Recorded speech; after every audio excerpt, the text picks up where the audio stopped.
All right, good morning, everybody. All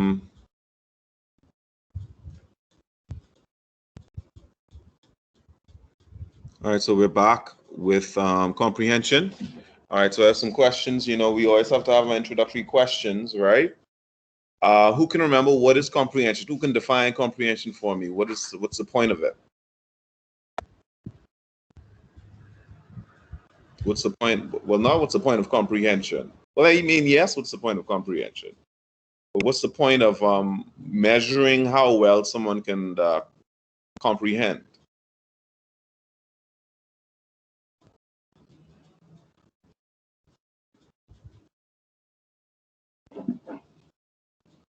Repeat that question again. No, I was saying, okay, let me simplify it. What is comprehension? The ability to understand. Right. Now, why is it important to determine how well someone can understand or comprehend? How is that important?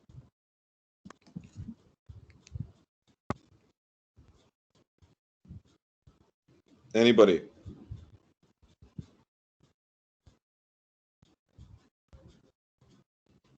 So you can be able to understand their view on a certain topic. All right. So you'd be able to understand their view on a certain topic. I mean, I guess, yeah. But all right, let me ask, well, see, I can't see who's speaking because I would have to go back to Teams for that. Shema, that was you, right? Yes, sir. Shema, this is a this is a crazy picture, but I like it, right? Thank you. Would you want your surgeon, let's say you need to have surgery on your heart or your liver, your lung, God forbid. Would you want someone who doesn't quite understand how surgery works to do that? I'd rather die. I mean, you would die if they don't know what they're doing, or if they don't have the level of proficiency. Yeah, All I right. would prefer death. So yeah, how well someone understanding or knowing how well someone or how well people comprehend things are crucial. That is a crucial thing. As a teacher, that's my bread and butter, right? I have to understand. I need to know and understand how much you know and understand how well you comprehend something. Because guess what? A problem that a lot of teachers face is that students are not honest or students are not interested. Now, what do I mean by that? Honest in that, if, you ask, okay, guys, do you understand this? Yes, sir. Yes, mom. Right?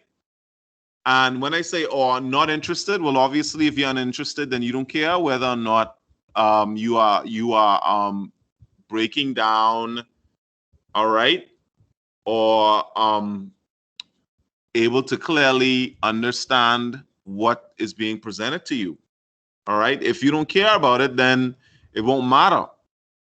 But also, if you're not honest about not understanding, you're going to be, again, you're in a similar situation. All right. So, two things: you have to care and you have to be honest. All right. When it comes to what you're being taught, and it's not limited to the classroom, because a lot of times our problem is we don't want people to think that we don't know something, right? Because we're afraid someone's going to say, how do you not know that? Or, you dummy. Listen, a lot of times the people that are saying that don't know much themselves. They don't understand it themselves, but they're looking for someone else to throw under the bus so that someone else can explain it, right? A lot of times, and that's what happens too. You wait for someone else to ask the question, and then when no one does, you're like, well, I guess I'm not gonna understand this thing ever, right? And that's not a good position to be in. Good afternoon, Mrs. Dennis. Good afternoon, Mr. Joaquin. Sorry about coming in so late. Sorry about that. No problem. No problem. Students, mute your mic. Thank you. Hello. Jesus Lord. I'll mute him. Oh God, I swear. Okay. Y'all Yeah. let's try C2. All right. So let's go. Okay. So yeah, that's comprehension in a nutshell. Who can remember the three levels of meaning that we talked about? Three levels of meaning. What are they?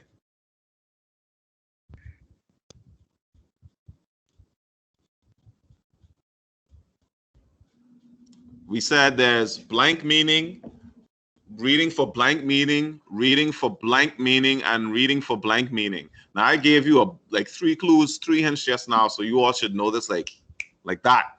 Doing my Thanos snap now, man. Let's go. Come on. We just talked about this yesterday, like literally not 24 hours ago.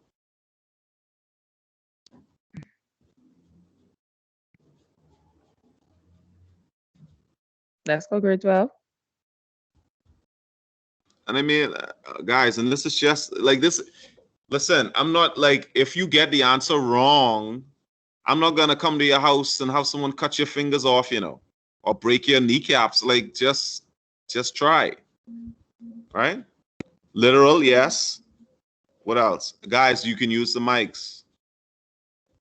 You don't have to type everything, because I know type. I unmute. I allow you to be unmuted because I'm gonna call on people to read today, and also talking is faster than typing.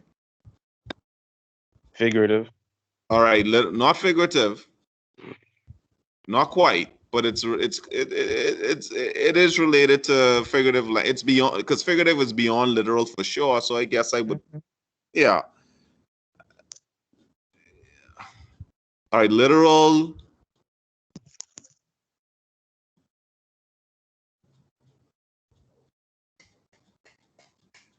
Come on, guys, read between the lines, and you get what I'm saying. Intuitive. Inferential, yes. Inferential, Denise, That's you the said. second one. And what did you say, Angel? Wait, was that Angel? No, what I said was wrong. Sorry. No, but that's fine. Thank you. All right, and for the sake of time, again, I'll just say it. Evaluate. All right, evaluative. Okay.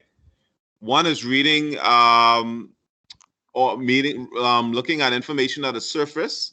That's literal. Looking at information that is implied, or that's kind of like not stated clearly. All right, that requires you to do some digging. That's inferential. Okay. And evaluative has to do with reading for something and understanding it so thoroughly that you can talk about it, you can make judgments about it, you can critique it, you can say this was good about it, this was bad, yada yada yada. Okay, so we're going to move back to the passage now. Remember, guys, you're in your groups, boys, kings, and queens. You should have your ambassadors already. All right, so before we ran out of time yesterday, but that's not happening right now. So what you are doing right now, okay, is you're going to listen to me as I read a good portion of this passage, and then I'll give you further instructions from there. Okay, but if you were paying attention yesterday, you should already know what direction we're headed in with this thing. All right.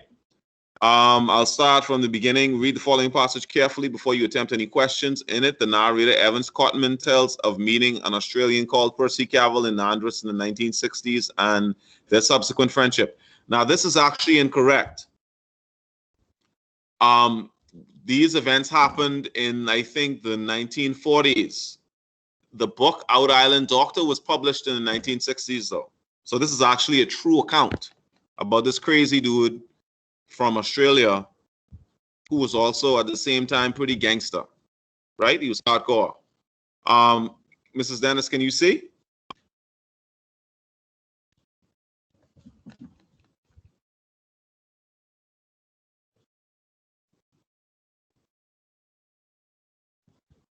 Students, were you able to see the passage on my screen? Yes, sir. All right, great. Okay, so at Mangrove Key, a man came out from behind the palm trees. Now, this is what you're doing for me, all right? Let me just cut to the chase. In your groups, you, as I read this, as you listen, as you or follow along with me, what you will be doing is thinking of adjectives you can use to describe Percy Cavill, not Evans Cotman. Percy Cavill. Remember, Evans Cotman is the man talking about Percy. Unless you have, whenever you see someone referring to themselves as I, that's Evans. If it's he, that's Percy. Okay? Very simple. Personal, first person, personal pronoun. I, that's Evans. All right? Third person pronoun, he, that's Percy. Okay? So let's go. At Mangrove Key, a man came out from behind the palm trees. He was tall, powerfully built, sunburned to the color of a well-smoked briar pipe. He was past 60, but his muscles were as flat and as hard as those of a 20-year-old athlete. He extended his hand. Evans Cotman, I presume. I stared at him. Yes. Now, I know he said I just now, but that's in dialogue. Okay? That doesn't count. In terms of the exposition, I would refer to Evans Cotman. All right, everyone still with me? Are we all completely in space? Why am I still getting alerts from these other classes that are already done? Like, oh, okay. Sorry, my bad. That's the group. I feel bad now. All right. So let's get back into it. Okay. Mr. Percy Cavill was an Australian, a former professional athlete who had sort of gone native on Andros. He was supposed to know the district as well as any white man alive. He had been born in Sydney, Australia, where his father owned a bathing beach. As a boy, Percy's job had been to dive under the dock each spring and barehanded clean out the octopi which lived there. If he didn't get them all, his father would beat him. After one such beating, at the age of 16, Percy stowed away on a ship bound for San Francisco. There he dived overboard and swam ashore. His future wanderings took him around the world half a dozen times. He had worked at anything and everything. He had invented the Australian crawl and had won more medals than he could remember. During the Florida boom, he had been a swimming instructor at a luxurious Miami Beach hotel and accumulated quite a good bit of money. In later years, hard times hit him. He sold off his trophies one by one. Finally, he had come to the Bahamas and built a shack on one of the Andros Keys called Steamer Key. A hurricane washed the shack away, and he spent 3 days clinging to a half-submerged tree. What about the Miss Paul? Ask about the grades that I missed. Oh, wait, Miss Dan.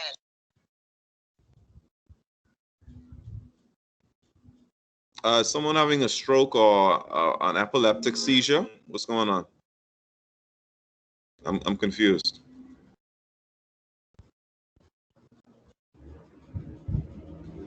Guys, it's pretty simple. The mute icon, it's the same one for the unmute icon. Right? So when you unmute, guess what you do?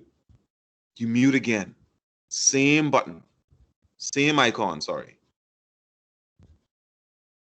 All right. See, I lost my place. In later years, hard times hit him. He sold off his trophies one by one. Finally, he had come to the Bahamas and built a shack on one of the Andros Keys called Steamer Key. A hurricane washed the shack away, and he spent 3 days clinging to a half-submerged tree. It was after this he told me he had moved to Madeira Key because it had higher ground, and there built a new home. Sorry, Mr. Joaquin. My apologies. I was on another line with guidance. Sorry about that. Oh no, I thought that But was... I can see it. I can answer you. Sorry No, about no that. problem. Okay. Cavill's Key was on a tiny island. Mangroves walled in a low hill with a little house on top of it. We anchored and waded ashore carrying our supplies. A path wound up the hill. At the top was a clearing with a pathetic little garden at the forward end. Excuse me. Some parched and worm-eaten cabbages and tomatoes. Beyond the garden was a small yard littered with broken tree limbs and bits of firewood, parts of an ancient automobile motor, empty oil tins, a Dutch oven, a net hung from a nearby tree, a fish spear stuck upright in the ground. Near this, a hole had been dug. It was evidently some kind of garbage pit, for it was half filled with small, amazingly white polished bones. Beyond this was the house. The floor was of naked, hard-packed coral earth, with empty boxes and tin pans and tools of various sorts scattered everywhere. Against one wall was a table made of planks placed across two upended boxes. On it were more pans, unwashed dishes, and an ancient kerosene lantern. Cavill's bed was an ancient affair with a high iron headboard, the straw mattress partially covered by a crumpled blanket. Underneath the bed was a hen's nest, carefully fashioned of straw. The cooking was done outside, but we ate inside at the table. Afterwards, Cavill emptied his plate of fish bones. I suppose my face showed my thoughts because he started to laugh. Don't worry, he said, it's quite sanitary. The ants will have them as clean as a whistle by morning. I picked up the plates and carried them down to the bay. While I was scouring them with sand, Cavill appeared. You're the worst old maid I ever saw, he said, chuckling. You're going to scrub holes in my plates. I never washed them. You mean the ants cleaned them as well as the bones? Of course. We turned in early, and I was so exhausted that my bed, 2 bags of straw resting and 3 planks on top of 2 boxes, felt almost comfortable. For just a few minutes. At this point, the breeze that had been blowing stopped. Within every exposed part of my body,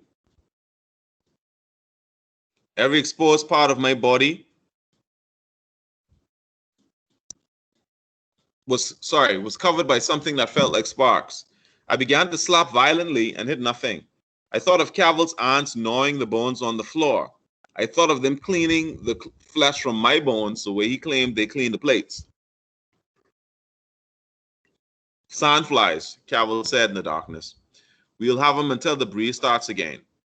He got up and lit the lamp. Even then I could not see what was stinging me, but I could feel it was like being stabbed with red hot but invisible needles.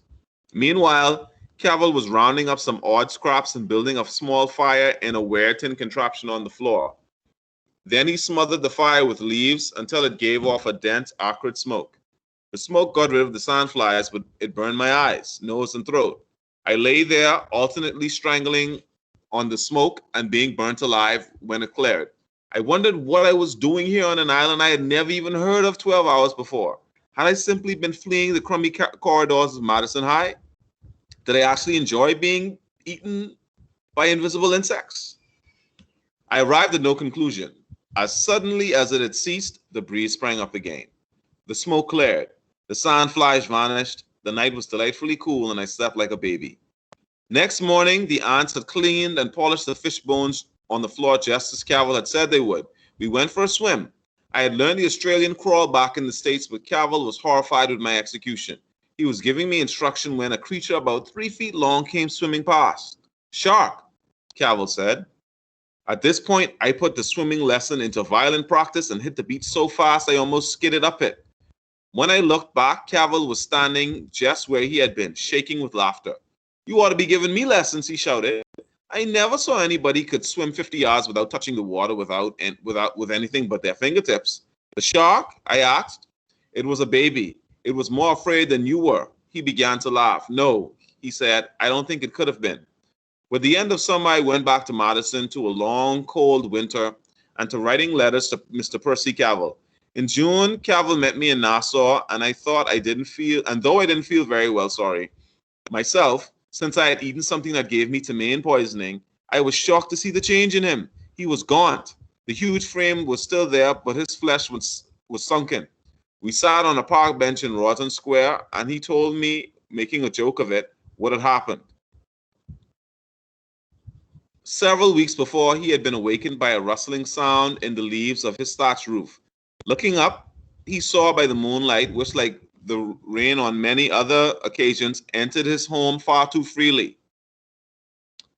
Part of this is cut off, but I remember it. It's basically like this chicken snake, or fowl snake, like creeped in through the fronds, and it was after this bird that he kept under the bed.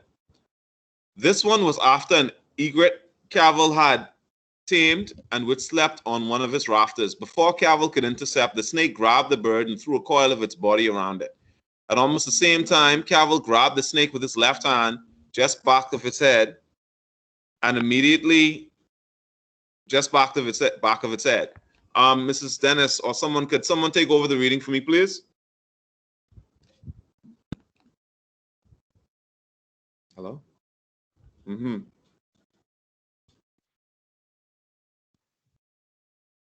Hi, Mr. Walking. Hello? Hey, could you take over the reading, please? Hold on, please. Could you take over the reading for me, please, Mrs. Dennis? Okay, where it is? I don't see it on the screen anymore. I'm gonna put it up. Okay, not a problem. All right, Miss Kim, see you later.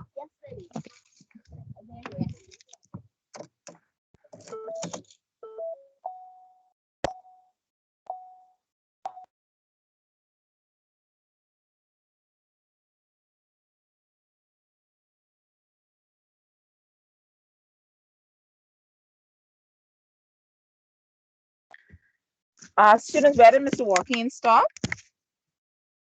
Because I was walking and reading. Sorry. Did you see where he stopped? He stopped at the part where Percy grabbed the snake behind his head. Okay. But I don't see it no more. Can you guys see the reading? Because I can't see it anymore. No, ma'am. No, ma. No way. Oh, man. Okay. Oh, geez. Sorry, I had a variant. That was a important call. I'm so sorry. Yes, no I problem. can My continue. skin was in and out. I can continue. Okay. Yeah. In its turn, Cavill set out to choke the snake. Sorry, immediately it released the bird, but not before it had crushed it. In its turn, Cavill set out to choke the snake, and the snake, unable to escape, wrapped itself around his waist and tried to crush him as it had the egret. In the following battle, Cavill stumbled and fell. The fall and the terrible pressure of the snake tore open an old rupture he had got from wrestling with a heavy post in trying to build an extra room on his house. Even so, he was not going to let the snake escape. Still holding it, he rolled into a corner, found the saw with which he had once made my bed, and sawed off the snake's head. Then he passed out. Now he told me he was feeling better. He wanted me to come to Andres with him. He had also invited a Nassau druggist, a Mr. Cyril Lightburn. Cavill, now guys, remember you have to be making notes as I read this because you know, Mr. Walking, you could go back. We don't have time for that. So you have to be thinking of words that could be used to describe this man for this activity. Okay? Cavill wanted to take us on a hunting trip. Into You the could even little screenshot. yeah, into the little known interior of Andres. He had arranged passage for the three of us on the Blockhead, a government sponge boat scheduled to leave the next evening. About dark, I met Cavill and Mr. Lightburn, and we went aboard.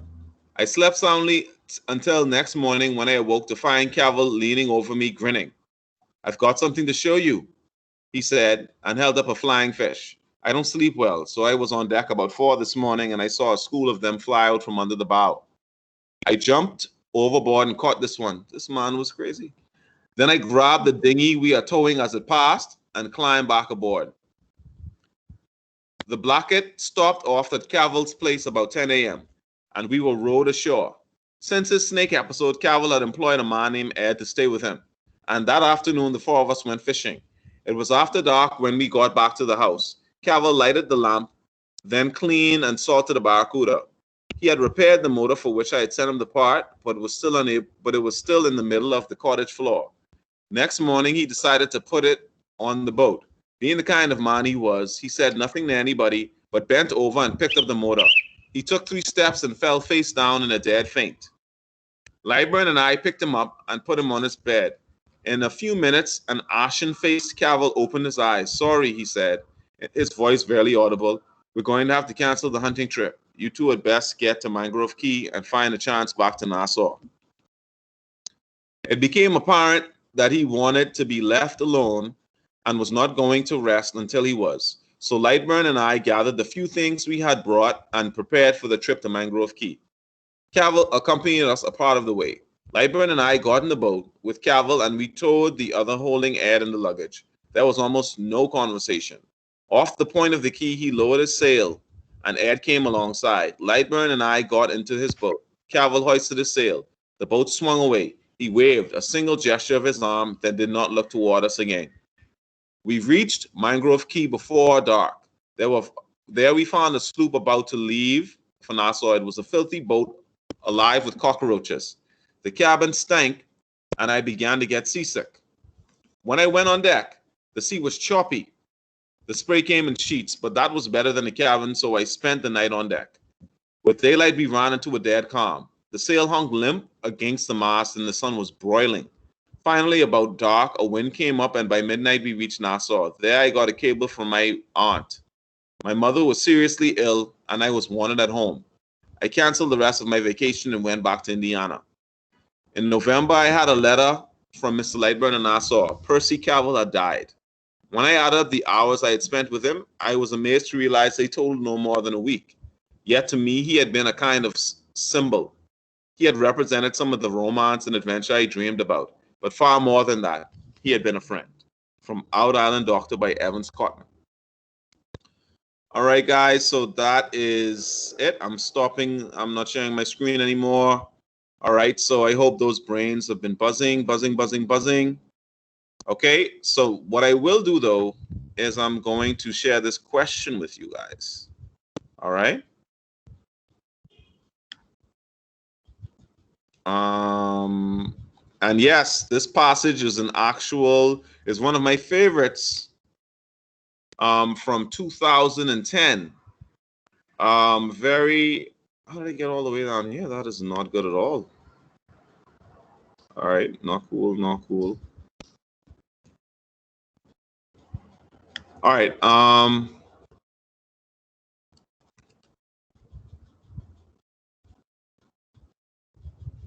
no, 280.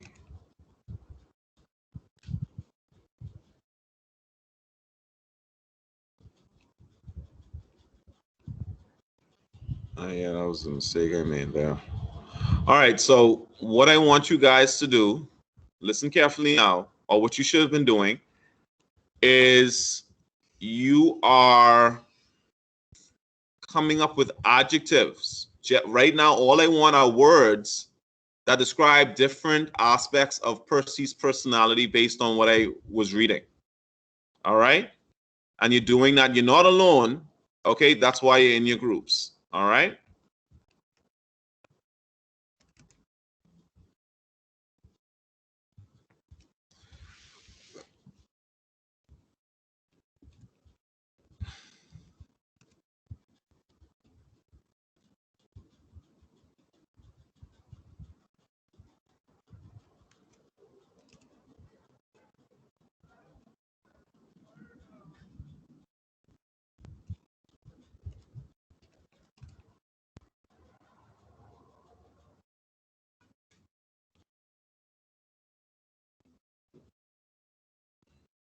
Let's see if I can copy this. Be good to daddy. Be good. Good. Be good.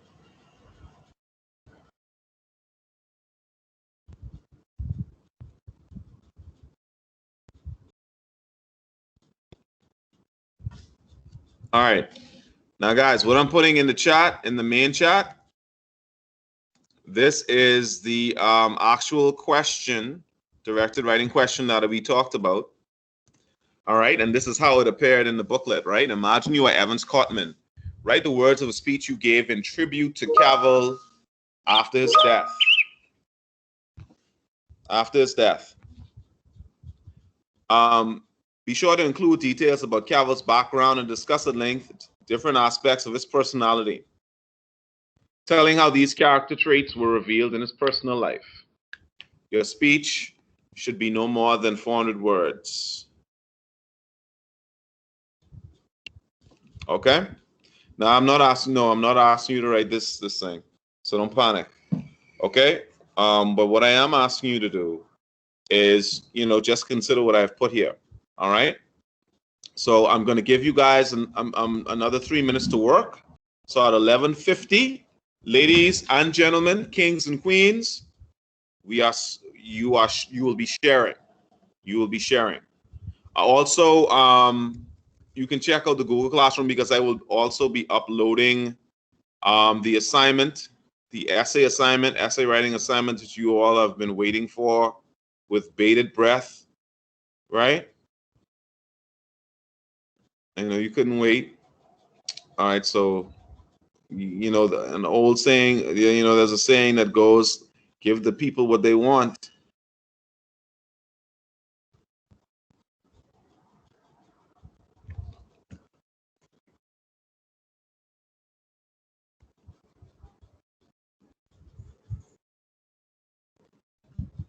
All right, Mrs. Dennis.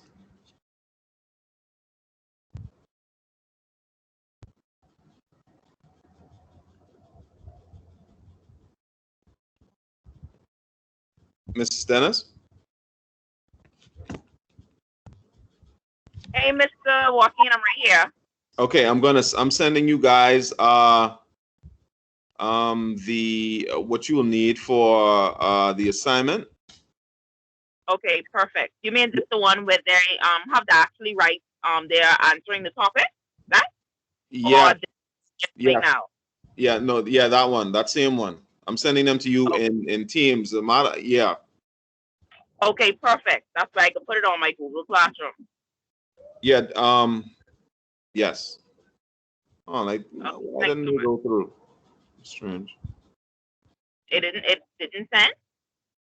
Uh, no, it didn't. No, you didn't get. Nothing popped up yet, right? On your end, right? No, nothing. No, nothing popped up on my screen.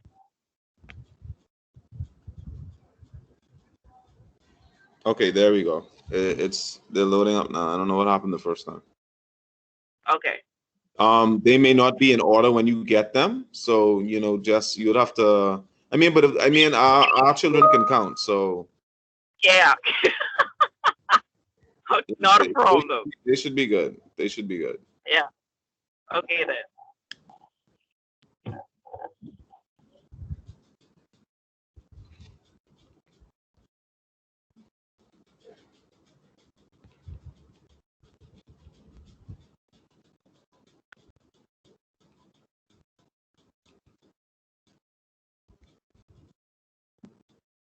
Why is this child send this in Teams? Great. Now I have to pin this.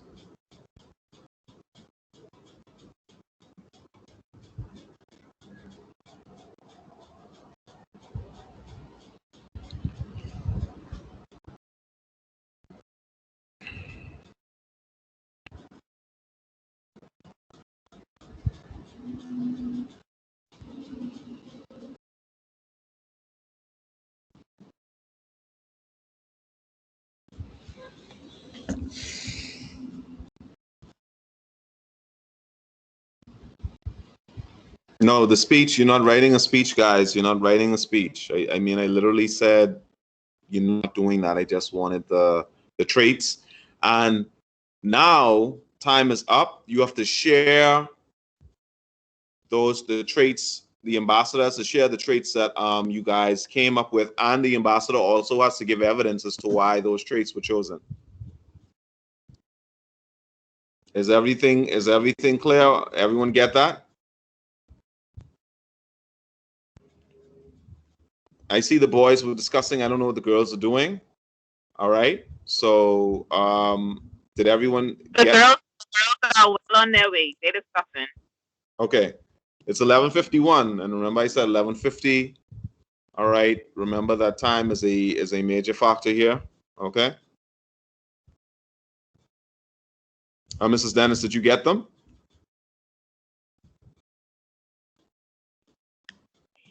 Let me check right now, Mr. Joaquin. I'll tell you right now. Just give 1 second. I was in the girls' chat. Okay. All right. Hold on. You sent me it on Teams, you said? Yeah, yeah, I did. Oh no, wait. I guess. Hold on. All right. I'm sending now. Okay. Boom. Okay. You should be getting them now. Yeah. Yeah, I just got them. Okay. So I'm gonna send them to Mr. Tucson and Mrs. Toot. Sounds like a plan.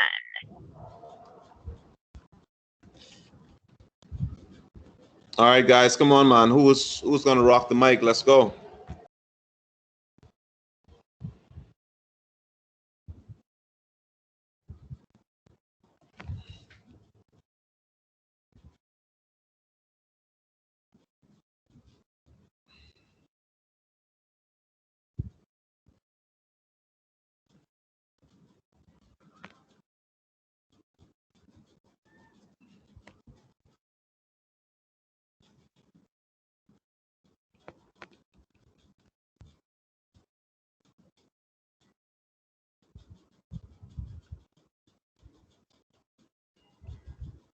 We talking now?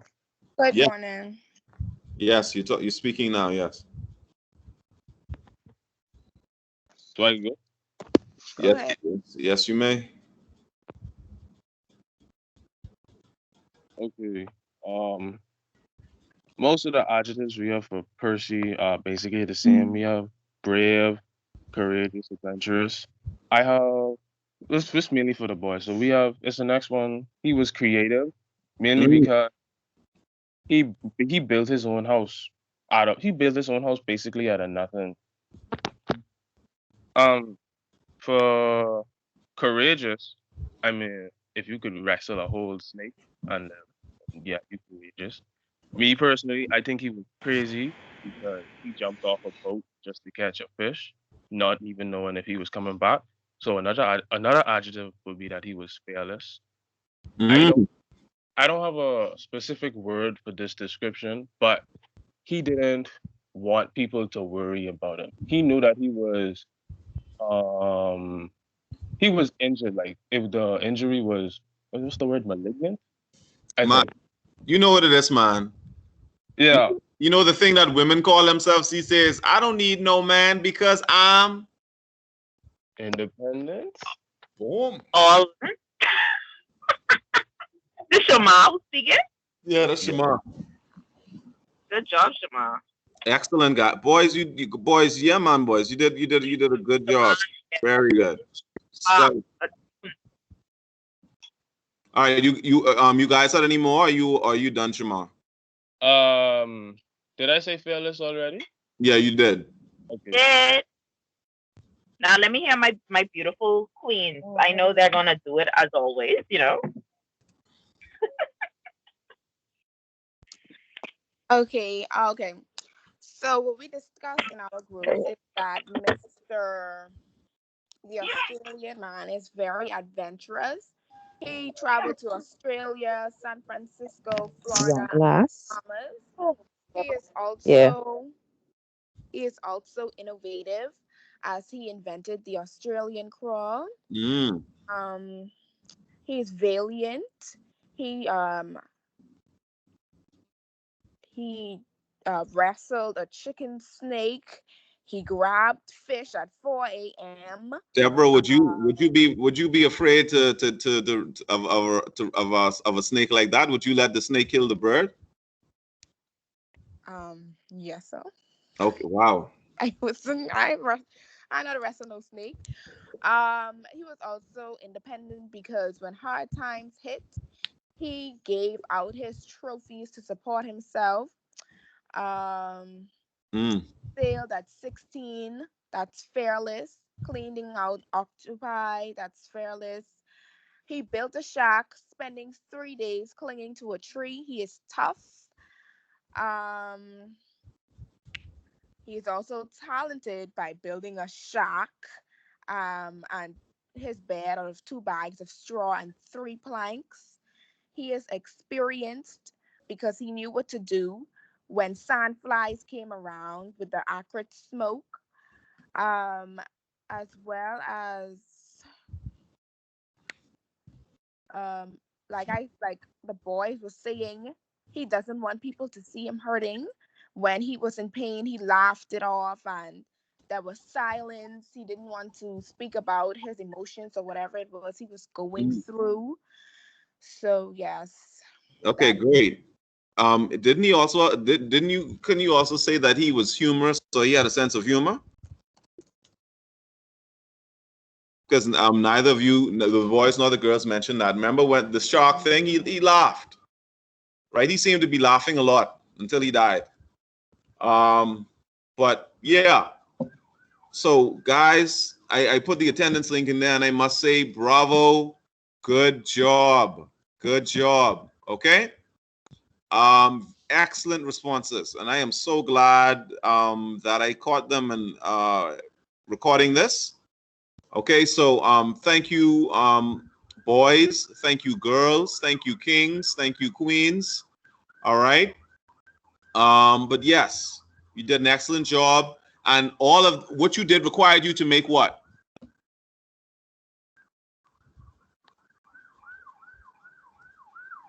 Because I didn't say any of these. You didn't mention any. I didn't mention any of these qualities. You guys came up with them, so you had to make a what? Or you had to make what? Yeah, so you went beyond the simple literal or the textual, and you got subtextual. You went beyond the explicitly stated information, all right, to find the implicit information, what's implied, what's not stated but suggested. Okay? And and almost and like all of those responses were on the nose. Very good. Yeah. Okay, so please make sure that you complete the link. Nope.